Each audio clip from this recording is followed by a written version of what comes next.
all popular film is political in that it rises out of specific social and political times.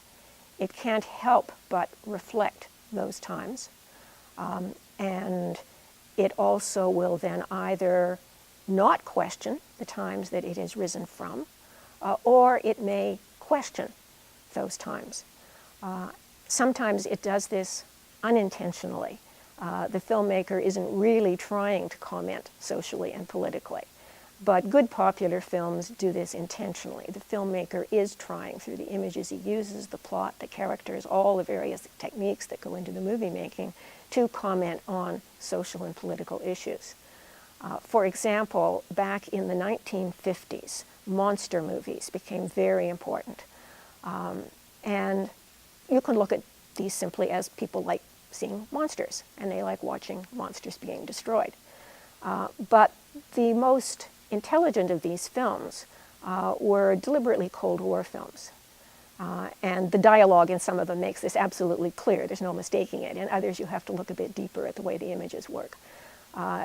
At the time of the Cold War, people were terrified of atomic warfare breaking out between the United States and Russia. And atomic fallout created all kinds of possible abnormalities in people, in nature. And the fears of people in the Cold War of these kinds of changes that would be brought about if war actually broke out are figured in these monster movies. The monsters are people's fears of all the terrible things that could happen in atomic warfare. And then the monsters are ultimately defeated. Science fiction film in particular is a way of distancing issues that people feel very, very strongly about in their own time and making them easier to deal with. People can deal with these issues at a distance, as it were, through science fiction, through pretending these are things that really don't exist.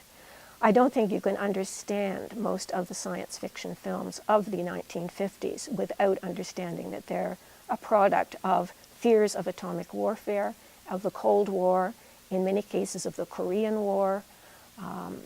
These films can still be enjoyed today in terms of their special effects, although they aren't very special compared to the special effects we have today, in terms of the stories they tell, in terms of their characters and whatnot. But these films become a lot more enjoyable, a lot more meaningful if we look at them in relation to the social and political times they came out of. The same thing is true if we look at films today. Steven Spielberg's Minority Report, for example, is a film that came out of security concerns at the end of the 20th and beginning of the 21st century, where people seemed to be losing their freedoms in order to try to protect themselves, and how politicians would use people's fears to manipulate them in this way. The latest Star Wars films of George Lucas, the second Star Wars trilogy, the prequels trilogy so-called, is about politics, about how unscrupulous politicians can gain power by manipulating people through their fears. And that trilogy came out from 1999 to 2005 at a time when there was a great deal of public conversation about how far does one go to curtail public freedoms in order to create public safety.